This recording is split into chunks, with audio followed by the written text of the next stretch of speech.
L'automne est à nos portes, les nuits se rafraîchissent, et vos tomates, poivrons ou aubergines sont toujours désespérément vertes. C'est une situation que vous connaissez bien, n'est-ce pas? On a l'impression qu'il ne va pas falloir tarder à les cueillir, même si elles ne sont pas tout à fait mûres. Et si je vous disais qu'il est possible de les faire rougir, jaunir ou prendre leur couleur définitive bien plus rapidement, et cela sans aucune chimie. Aujourd'hui, je vais vous révéler 5 méthodes éprouvées et absolument naturelles pour accélérer la maturation de votre récolte. Préparez-vous, car certaines de ces méthodes pourraient bien vous surprendre.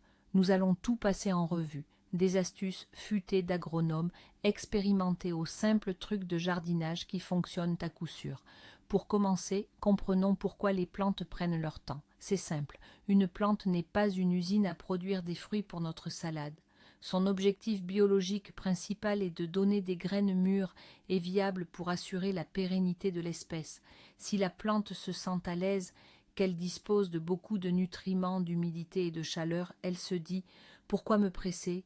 Je peux encore développer ma masse verte, renforcer mes racines. » Notre mission est de lui faire comprendre, en douceur mais avec insistance, qu'il ne lui reste plus beaucoup de temps et qu'il est grand temps de penser à sa descendance.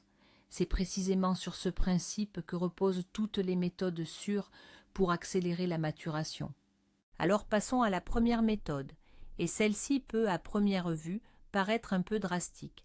Nous allons créer pour la plante un stress léger et contrôlé en réduisant l'arrosage. Pénétrons la psychologie de la plante.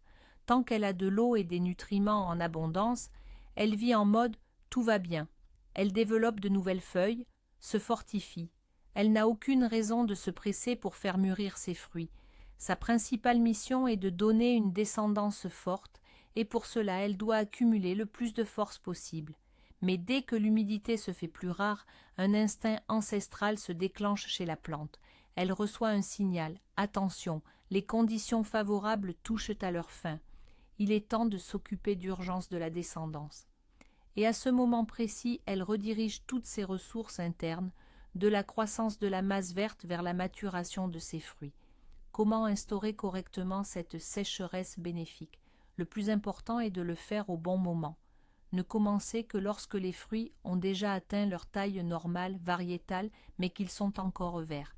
Si vous commencez à assécher la plante avec de très petits fruits en formation, ils cesseront simplement de grandir.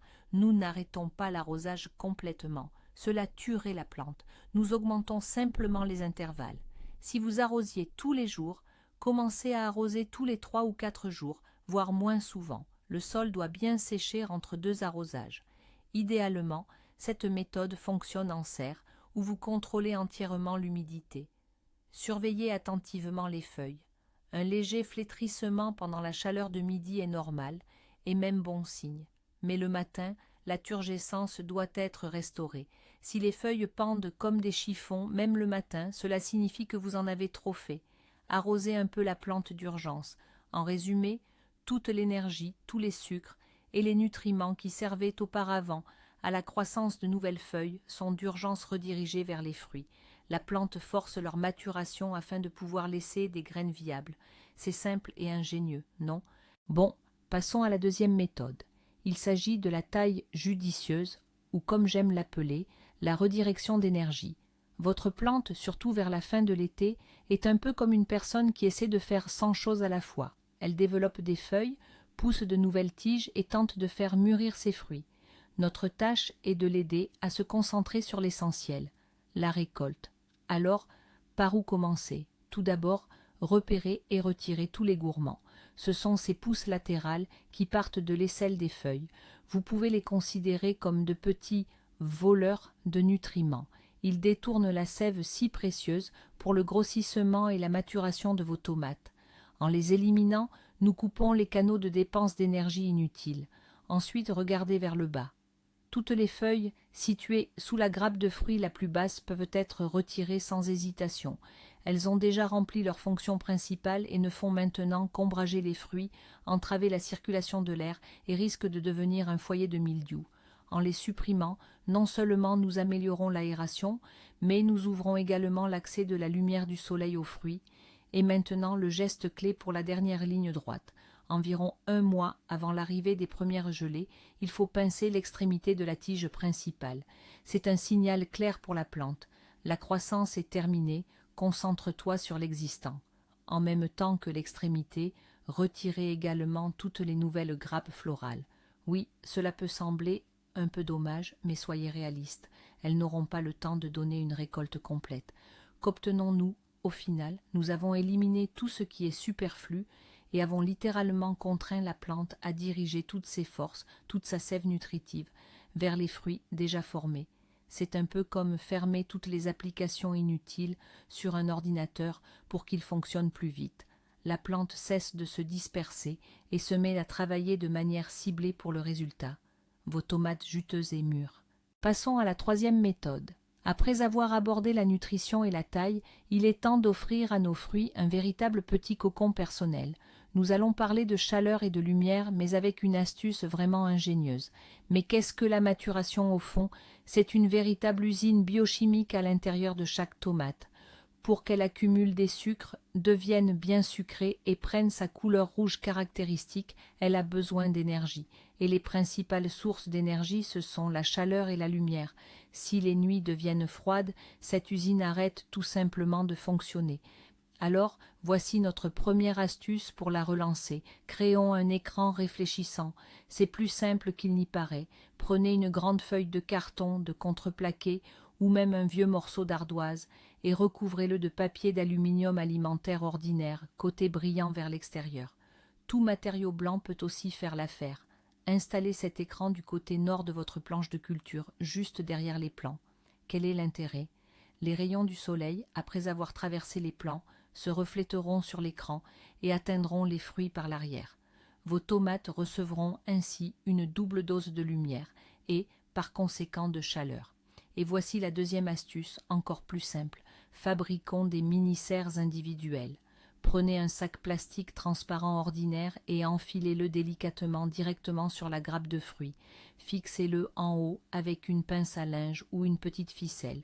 Mais attention, il y a un détail crucial. Le bas du sac doit impérativement rester ouvert pour la ventilation. Sinon, de la condensation s'accumulera à l'intérieur. Et au lieu de tomates mûres, vous obtiendrez de la pourriture. Cette simple enveloppe crée son propre microclimat autour des fruits. Le jour, elle accumule la chaleur et la nuit, elle protège de la rosée froide et des variations de température. Au final, ces 2 astuces simples peuvent augmenter la température autour des fruits de 3 à 5 degrés. Par temps frais de fin d'été, c'est une énorme différence qui peut réduire le temps de maturation d'1 semaine, voire plus. Chers amis, voici notre 4e méthode, et croyez-moi, c'est de la pure magie, au niveau hormonal, accessible absolument à tous. Nous allons faire en sorte que les plantes communiquent entre elles. Avez-vous déjà remarqué que si vous placez une banane verte à côté d'une banane mûre, elle jaunira beaucoup plus vite? Ce n'est pas une coïncidence. En fait, de nombreux fruits mûrs, en particulier les pommes et les bananes, libèrent un gaz invisible appelé éthylène. L'éthylène est une hormone végétale naturelle qui agit comme un signal universel de maturation. Lorsque ce gaz entre en contact avec un fruit encore vert, il déclenche en lui son programme interne de maturation. Alors, comment pouvons-nous tirer parti de cette chimie naturelle? La première méthode, la plus classique, concerne les fruits déjà cueillis. Si vous avez récolté vos tomates alors qu'elles étaient encore vertes, placez-les simplement dans une boîte en carton ou un grand sac en papier. Glissez-y ensuite 1 ou 2 pommes mûres. Fermez la boîte et laissez-la dans un endroit chaud. Les pommes vont saturer l'espace en éthylène et vos tomates rougiront littéralement sous vos yeux. Mais le plus intéressant, c'est que cette astuce peut être utilisée directement au potager sur le plan même. Prenez une pomme mûre et mettez-la dans un petit sac en plastique. Percez quelques petits trous avec une aiguille dans le sac pour que le gaz puisse s'échapper doucement. Accrochez ensuite ce petit sac à une branche juste à côté d'une grappe de tomates vertes. Vous allez ainsi créer une zone locale saturée en éthylène. Les fruits recevront un signal puissant de maturation tout en restant sur le pied et en continuant à puiser leurs nutriments dans les racines. C'est l'une des méthodes les plus élégantes et efficaces. Nous n'utilisons pas la force, nous nous contentons d'utiliser le langage même de la nature pour accompagner doucement notre récolte jusqu'à son terme. Nous voici arrivés à la 5e et dernière méthode. Attention, je tiens à vous prévenir. Elle s'adresse aux jardiniers les plus audacieux et peut sembler un peu radicale. Mais, croyez-moi, elle est d'une efficacité redoutable. Il s'agit d'une légère altération, contrôlée, du système racinaire.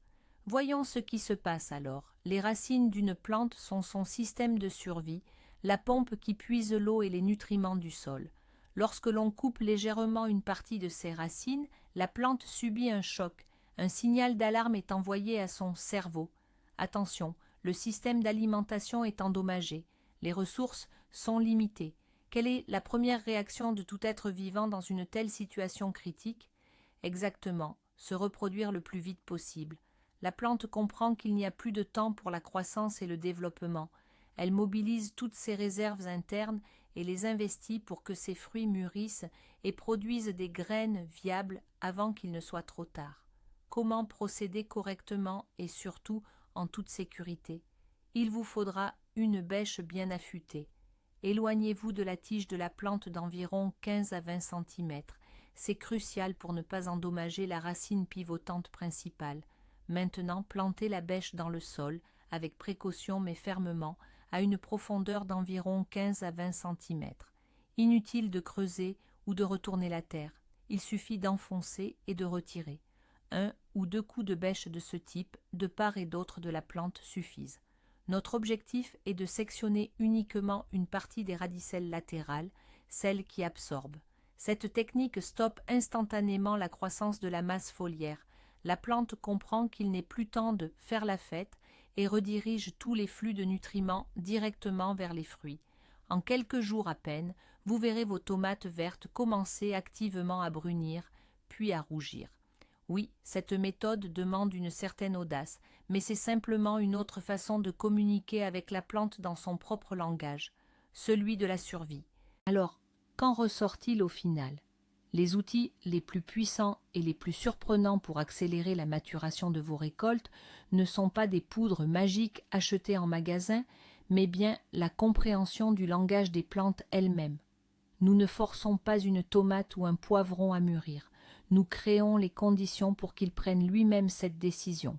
C'est là le véritable tournant dans l'approche du jardinage. Une légère sécheresse lui murmure « C'est le moment, tes réserves d'eau s'épuisent ». Retirer les feuilles superflues lui crie littéralement « Toute l'énergie aux fruits, ne te disperse pas ». Et la pomme mûre juste à côté lui lance amicalement « Hé, tout le monde autour a déjà mûri. Qu'est-ce que tu attends ?» Il s'avère qu'on peut s'entendre avec les récoltes à condition de savoir sur quel bouton appuyer. Vous ne devenez plus un simple jardinier, mais une sorte de chef d'orchestre qui gère le cycle de vie de la plante.